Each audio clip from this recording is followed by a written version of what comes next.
El aire.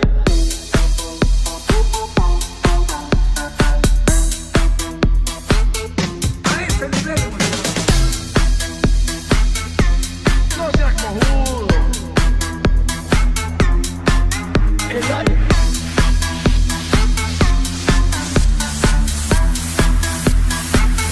A ese nivel nos ordenan no hacer nada y ese hacer nada lo hacemos mal, la puta que nos parió todito. No seas cojudo. A ese nivel hemos llegado. Puta, será el país de mierda este que nos tocó. Nos ordenan no hacer nada y ese hacer nada lo hacemos mal, la puta que nos parió todito. No seas cojudo. A ese nivel hemos llegado.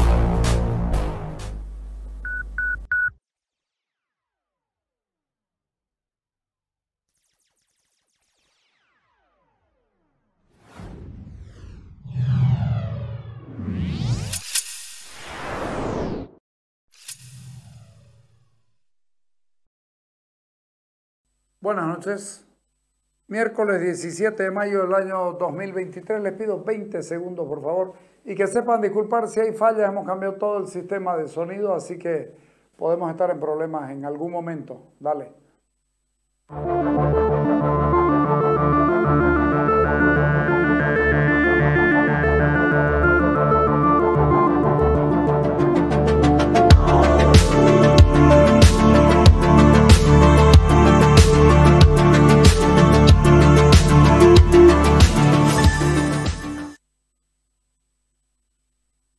¿No? El presidente posesionó hoy al nuevo ministro de Aguas y pide que se aplique todo el peso de la ley contra la corrupción, etcétera, etcétera. Y la gente del Ministerio de Economía, el señor Montenegro, nos decía que ellos no aprobaron nada con Banco Fácil, que lo que aprobó fue Yanine, que, bueno.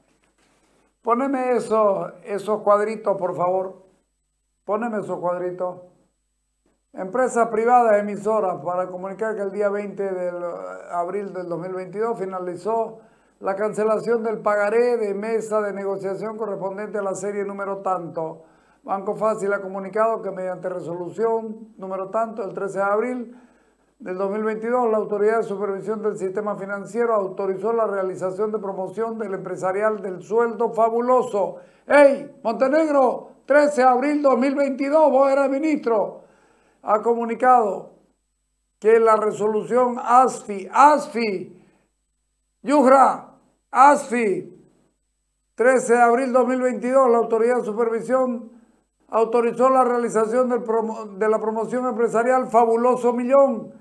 Ha comunicado que mediante la resolución ASFI el 13 de abril, la Autoridad de Supervisión del Sistema Financiero autorizó la realización de la promoción empresarial Cuenta Fabulosa Banco Fácil. Banco Mercantil ha comunicado que el señor fulano tal, bueno, ya eso tiene que ver con el Banco Mercantil Santa Cruz. ¿En qué quedamos? Montenegro, pero además tengo otra más para que vean el nivel de corrupción que ya se está montando alrededor de Banco Fácil. Porque esto es un sistema de corrupción. El poder encima del Banco Fácil. Hoy día conversaba con gente amiga y me decía, ¿sabes qué, Carlos? Probablemente tendría que sobrar plata el Banco Fácil. Pero no va a sobrar plata. Se la va a robar el gobierno. Yo les voy a mostrar simplemente lo siguiente. El capo de la ASFI, el señor director de la ASFI, el señor Yujra, dijo que está aguardando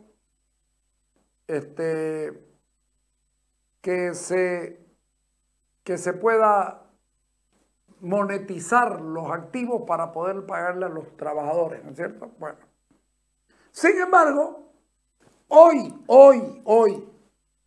miércoles 17 de mayo, ya entraron a 2 agencias de Fácil, funcionarios del Banco Unión. No las van a monetizar, ya las tienen en comodato. ¿Por qué las tienen en comodato si no son del Estado? Si las van a vender, van a ir a invertir plata. Cuéntenme, ¿van a ir a invertir plata en dos agencias? ¿Por qué las tienen en comodato si lo que quieren hacer es venderlas para recuperar la plata y para poder pagarle a los trabajadores? Recién pagaremos a los funcionarios cuando consigamos la liquidez con la venta de los activos. Pregunto, si las dan en comodato, ¿cuándo? Y además, que lo tesango, ¿no? Uno es Segundo Anillo de Cristóbal de Mendoza, donde estaba Yambal. Eso cuesta millones de dólares. Pero no, tienen que estar cómodos los compañeros compañeros hermanos del Banco Unión. Y la otra es una agencia donde ya entraron albañiles y hay tarro de pintura ahorita en la Cristo Redentor entre cuarto y quinto anillo, al lado de Tumpar. La quiso comprar un banco por su ubicación. La ASFI le puso un montón de trabas. ¿Para qué? ¿Para entregarse al Banco Unión? Eso es corrupción. Pero además tenemos alguna otra cosita de Banco Unión que se las vamos a ir diciendo para que vean ustedes que la corrupción no va a acabar, no va a terminar. Lamentablemente para nosotros esto va a seguir. Va a seguir. ¿Por qué? ¿Por qué Banco Unión está donde está fácil, donde estaba fácil? ¿Por qué? No tienen derecho. Bueno, hablando de corrupción y de todas estas cosas, William Herrera, la corrupción está institucionalizada. Ponelo. ¿Cómo se logra entender esto que sucede con actos de corrupción en el gobierno y esta renuncia del ex ministro, vamos a llamarle así, de Medio Ambiente, que no se sabe dónde está tras los actos descubiertos durante su gestión? Bueno, yo creo que la corrupción... Pues ya está preso. Ya, arreglala. Arreglala, ya está preso el ex ministro. Ya vamos. Ponela. Bueno, yo creo que la corrupción se ha terminado de institucionalizar en el gobierno. Es una pena decirlo, pero esa es la verdad. Por lo menos todas las últimas denuncias que han habido es el cuarto ministro que ha sido... le han pedido la renuncia, ni siquiera lo han destituido. Deberían haberlo destituido y mandarlo a la cárcel por los actos de corrupción. Está ahí, hay demasiados indicios, digamos, de su participación a través de su propio familiar, una cosa así, de haber comprado bienes tanto en Pando, creo que en Beni y en Tarija. Entonces, esto muestra el nivel de desinstitucionalización por un lado, y por otro lado, además, el tema de los autos chutos es una barbaridad. Yo, de lo que tengo de memoria, es la primera vez donde el presidente regala autos robados. Caracol, esto nos deja muy mal parado como país, como Estado. Está de por medio la fe del Estado. Primero, que no puede regalar el presidente como si fueran bienes propios. Después, para obsequiar en el extremo que se pudiera obsequiar, por lo menos debería asegurarse mínimamente de que se tratan de vehículos que no se han robado. Pero los vehículos robados en Chile son sabidos. Acá han habido investigaciones, hay denuncias y hay un montón de autos robados aquí en Chile, robados que están en Bolivia. Entonces estamos llegando a límites realmente nunca visto antes. Y claro, hay un gobierno, digamos, totalmente desinstitucionalizado, hay una concentración del poder, hay una debilidad total del poder judicial, hay una impunidad por el otro lado. Entonces todo esto hace que tengamos de alguna manera un gobierno totalmente, digamos, abierto a la corrupción. Y esto ha venido en aumento, aumenta el narcotráfico, aumenta el contrabando, aumenta la crisis y estamos en una situación, yo diría, muy, pero muy complicada. Es como que le dieron tiempo al ministro de poder desaparecer, de poder renunciar, de no sancionarlo, digamos. La impunidad reina. Como consecuencia, obviamente, un delincuente sabe que va a ir a la cárcel, pero como hay impunidad, hay corrupción, entra a la cárcel, vuelve a salir y lo hace con más ganas. Entonces, esto es parte de la debilidad también en la que está el Poder Judicial. y el propio Ministerio Público, la propia policía. Por eso es la necesidad de una reforma judicial para tratar de controlar este tipo de cosas. ¿Qué corresponde en este tipo de situaciones, digamos, tomando en cuenta la cantidad de bienes que se le ha encontrado? ¿Es posible que el gobierno pueda recuperar, es decir, los recursos o sancionar estos actos de corrupción? Debería sancionarse, por supuesto. Primero debió destituírselo al ministro y mandarlo donde debe estar, que es la cárcel. Pero bueno, no sé si el gobierno va a estar en condiciones de hacerlo así, o falta saber qué otra instancia del propio gobierno puede estar comprometida, porque bueno, es que ahí viene un poco la falta solidaridad, digamos, entre los propios políticos y todas estas cosas, ¿no es cierto? No sabemos qué es lo que va a pasar, pero debería, obviamente, insisto, sancionarse y hacerse una serie de ajustes para que no se vuelva a repetir esto. Lo entendemos así. No te sancionamos, no te hacemos nada, desaparecer, pero tampoco contés lo que pasa dentro del gobierno, digamos. Claro, a eso me refería cuando es posible que otras instancias del propio gobierno estén comprometidas en esto. El gobierno hace de juez y parte en la lucha contra la corrupción y eso es un absurdo total. Está demostrado de que no puedes hacer las dos cosas, o hace la una o hace la otra, pero hasta acá está demostrado. Yo hoy día sacaba mi artículo en el periódico en el sentido de que hacía un recuento de las leyes que se han sancionado, pero finalmente el tema de la política anticorrupción ha fracasado y los resultados están ahí a la vista. Bueno, pero todo tiene explicación con la corrupción. El opositor Pedraza, que es evista, dice ser opositor a Arce porque es evista. Dice que sí, hay corrupción y que en la época de Evo Morales también había, pero la corrupción la trajeron los españoles. Bueno, estamos cagados, ¿no? Pero siguiendo el tema, el presidente Arce se queja porque dice que hay gente que usa su nombre y el del Gilata para hacer cosas que no son verdad, que no son, que ellos no han ordenado. Le digo, esto es preocupante porque el gobierno está perdido. Arce está perdido, no tiene autoridad, no tiene capacidad de mando, porque yo le voy a decir una cosa. El jurar por Dios y la patria, o el santo de tu creencia, o la religión de tu creencia, está bien como adorno. Que la ley y los movimientos sociales son huevadas. Que la ley y la política te lo demanden. El presidente Arce pone un ministro por política. Y por política tiene que actuar o le da vergüenza ser político. El presidente Arce es pusilánime. No toma las acciones que debe tomar. No tiene el coraje de plantarse frente a sus colaboradores, que muy pocos lo colaboran, y decirle las cosas como se deben hacer y tomar medidas para eso. Probablemente debe tener temor de que le digan, ¿y tu hijo? Porque se habla mucho de tu hijo y resulta que no pasa nada y el tipo siempre está más o menos bien ubicado.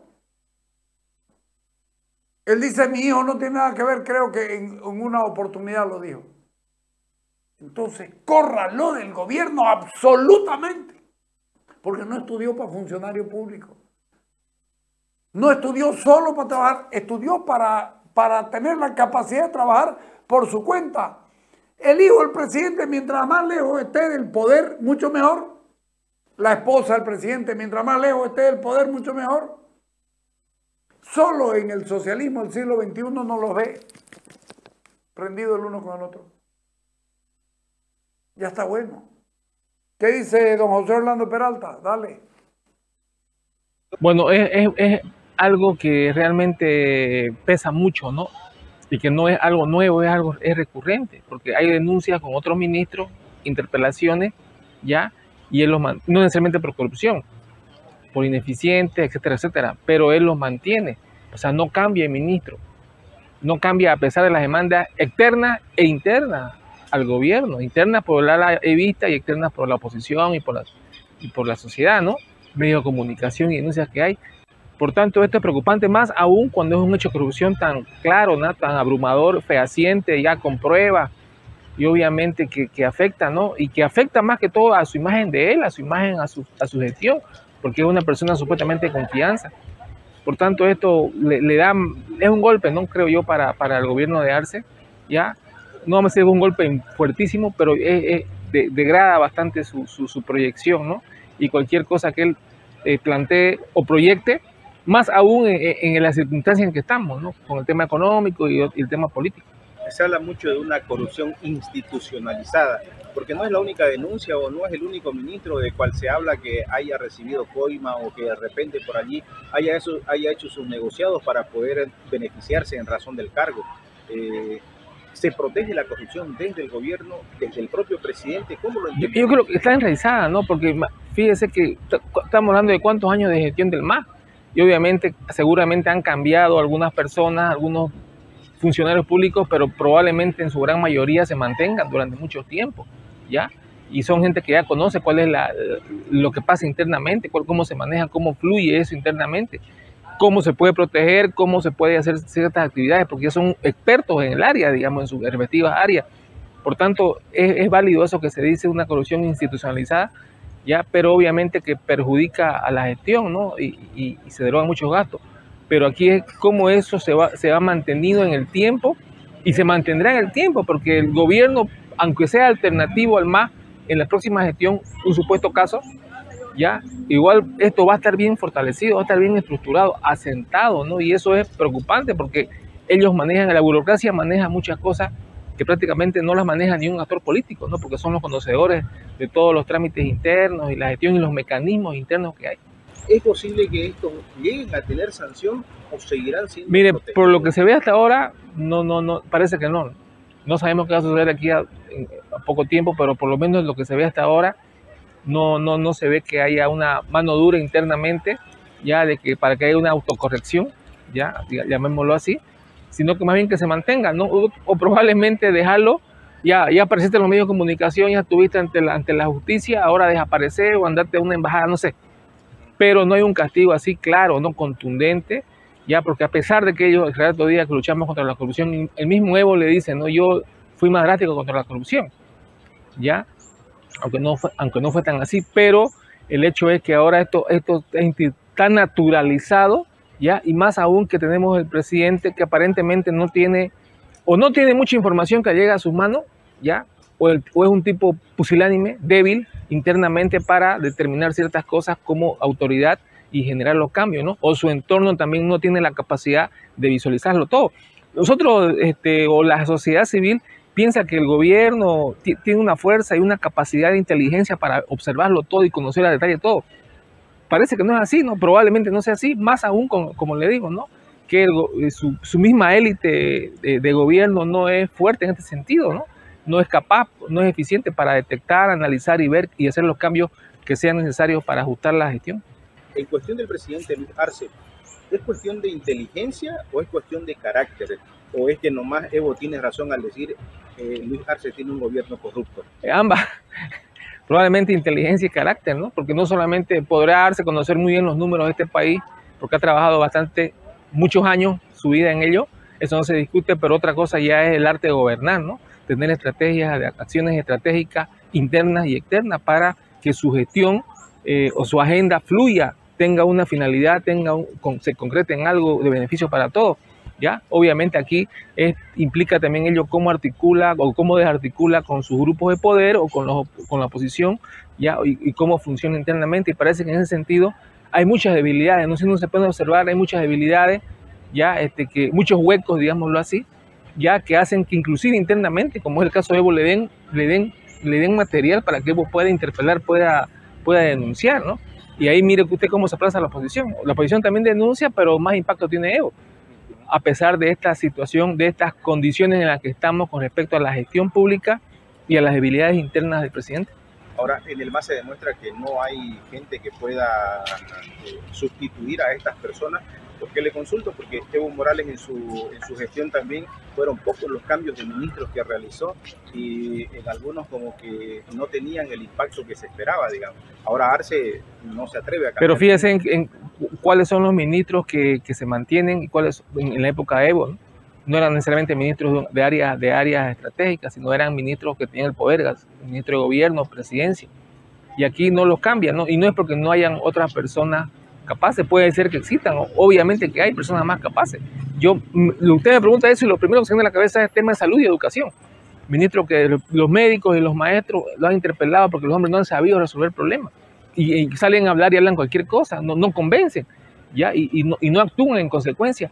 Por tanto, eso es preocupante, ¿no? Porque Arce mantiene un gabinete que probablemente esté totalmente deslegitimado, y eso es preocupante porque la gestión es la que sufre las consecuencias, y obviamente todos los bolivianos. Parecerá gracioso, pero esto se me viene a la mente. Tal vez no es la figura, pero hay una frase célebre: no roben, pero saquen algo, digamos. En esto tal vez hay un pacto para que no cuenten lo que sucede al interior del gobierno, hagan lo que tengan que hacer, porque tal vez no vuelven más, digamos. El silencio les permite hacer. Claro, por supuesto, ¿no? Es una forma mire usted cómo hay ministros que no hablan, que no aparecen, y cuando hablan es para justificar lo injustificable, ¿ya? Y por tanto es una debilidad, y ellos seguramente se dan cuenta, ¿no?, que en esta parte están muy débiles institucionalmente hablando, ¿ya? Pero obviamente no lo van a reconocer, porque saben que el momento que reconozcan algo le va a llover la crítica. Es como corroborar lo que la crítica dice, inclusive la crítica interna, ¿no?, que es la que conoce mejor la gestión pública de los últimos 15 años, ¿ya? Y más también de otra crítica opositora que también conocen los datos, porque hay datos que se filtran, y obviamente lo que pasa en las calles, bueno, eso es lo más evidente, ¿no?, lo que grita la calle, ¿no?, en cuanto a las necesidades que existen y que, digamos, van de cierta manera en aumento, ¿no? Por tanto, eso es parte es como que si los que quieren llegar al poder de dirigentes o trabajar en la función pública ya digan, bueno, yo voy a llegar porque quiero sacar algo. Esa frase lo ilustra, ¿no?, lo que usted me dice. Pero es como que llegan con esa intención, ¿ya? Y eso no es de estas gestiones anteriores, pero obviamente en esta gestión y en la gestión de Evo se ha... 100% de acuerdo con José Orlando Peralta y con William Herrera.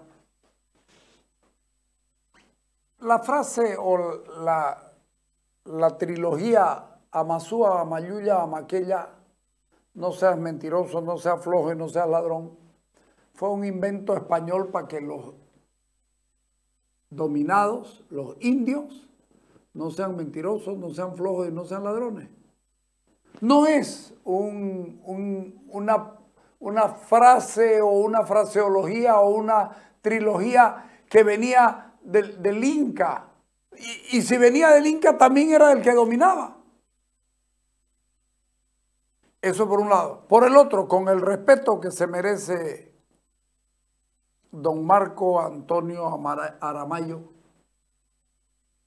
a quien lo tuvieron de Herodes a Pilato hasta que lo mataron, con un montón de procesos, porque se atrevió a denunciar la corrupción en el Fondioc.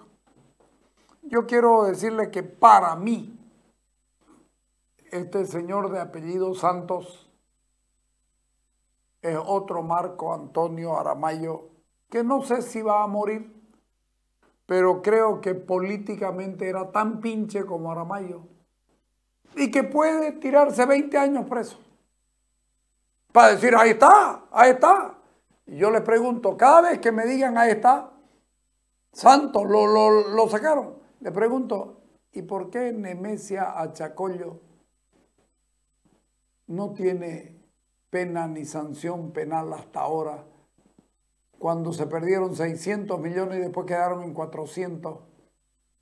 Y ella hizo lo que le dio la gana y Evo Morales la mantuvo y la defendió hasta donde podía. Además, tiene grandes amigos en Santa Cruz. Gente que trabaja para ella y que opera un montón de cosas. Y gente de la burguesía, ¿no? No vayan a pensar, el corrupto sabe a quién comprar. Y todos lo sabemos eso. Eso es Vox Populi. Pero yo les digo, para mí, Santos es carnerito que van a ir a cortarle el cuello igual que se lo cortaron a Aramayo. Con los poderosos como Quintana y como Nemesia Achacollo no se atrevieron. Entonces dejémonos de historia. Así nomás es la cosa. Vamos al corte y venimos.